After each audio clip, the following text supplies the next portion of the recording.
pinost niya yung question na, hey, do you think that you will enjoy having pictures of you taken by me? And then like while we're playing, while we're doing this stuff, this is Pumph, Fake, Kink.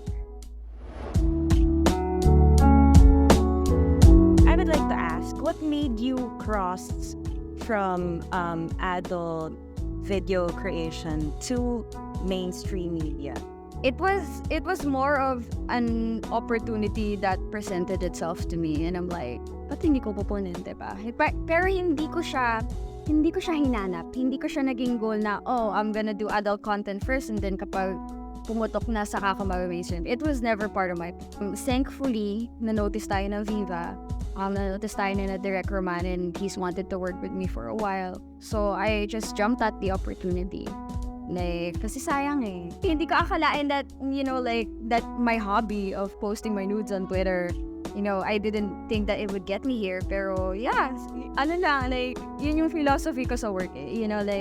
As long as we're getting paid, as long as nagkakaroon ng proper recognition yung trabaho natin, kuha lang tayo ng kuha ng work. Is there something na mainstream media can learn then from your industry, like adult video creation?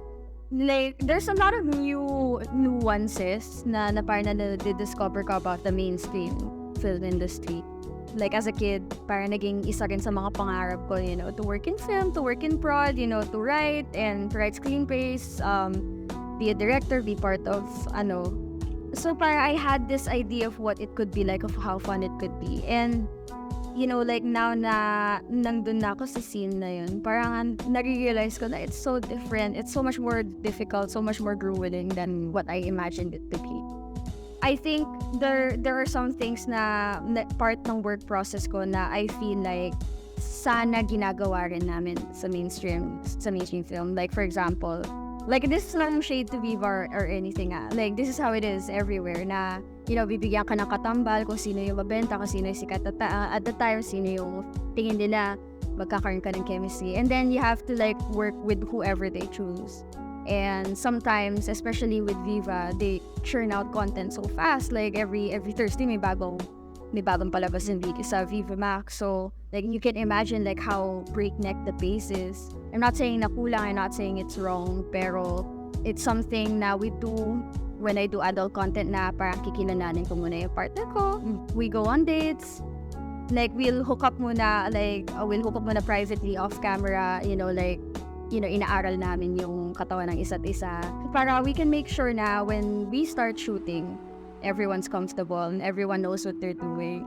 Habang tumatagal, na-realize ko how important that is to the quality of our work. Na meron tayong chemistry on and off camera and kilala na natin ang isa't isa. May familiarity. Yeah. The sex becomes so affectionate, it becomes so intimate, and you yield a lot of good footage with that kind of connection. Merong responsibility ang mainstream media, especially when it comes to portraying sex. Meron silang responsibility to portray it in an ethical way and, not set bad examples. So meron silang standard or meron silang responsibility to educate about sex. Kasi a lot of people's information about sex nakukuha nila sa porn, sa movies, yeah.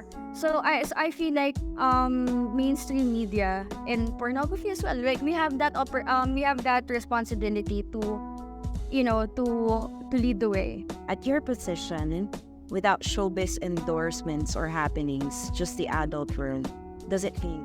It does, pero I always put a ton of disclaimers na this is not a universal experience shared by all sex workers. Not even all adult content creators. There's so much news about how like these models at OnlyFans make so much money, like they make millions in like this with this amount of time, and it's just that is not shared by all of us. Like a lot of us really do struggle in the first few months or years na pinasok namin to. Kasi especially with adult content, like your success relies on the numbers, like how much exposure your content get, how visible you are, how many followers you have, and are they engaging with your content? Are they liking? Are they commenting? Like, it all depends on that. So a lot of us parang dun nauubos yung energy namin, making ourselves visible, ganyan.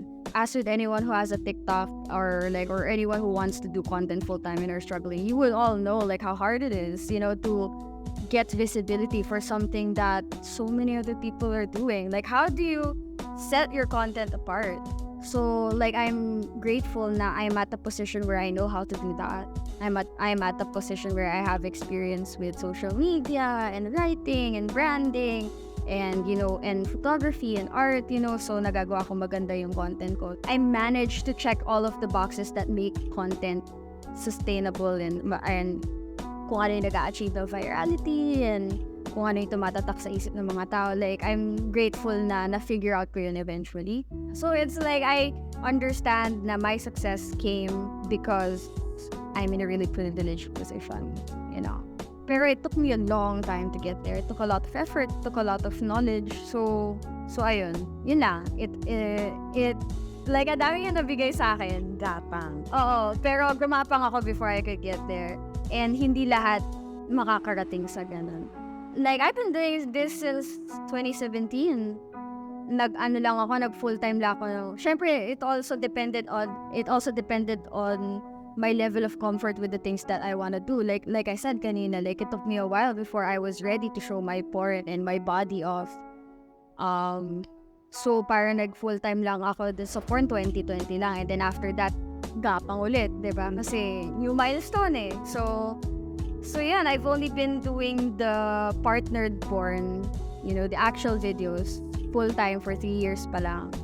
So ayan, like 6 years and counting in total, you know. So, Can you also say na this story of yours can be an inspiration to other girls probably that have insecurity issues?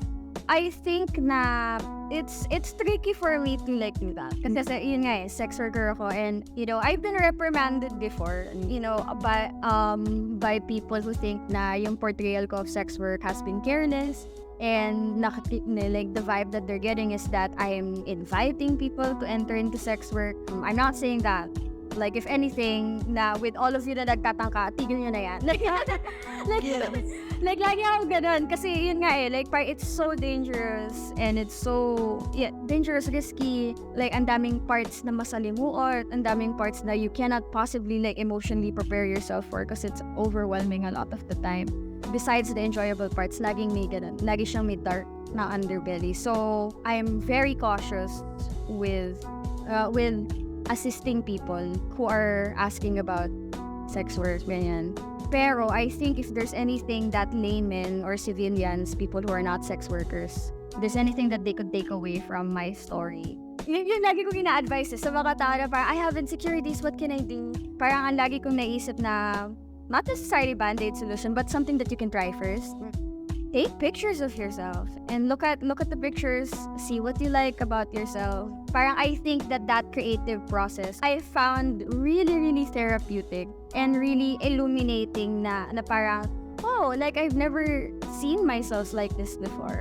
Like, I've never seen myself naked before. So, like, parang it was such parang naging instrument siya in my exploration of myself, and you know, like, yung concepts of self-love, and you know, like, discovering my sexuality and stuff like that. Kasi, like, everyone takes fucking pictures of themselves, pero try and bigyan mo siya ng meaning.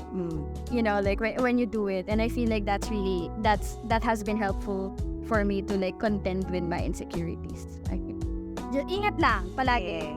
Like, don't send it ng post. Saan mo lang i-post if you're not comfortable, and don't send it to people you don't trust.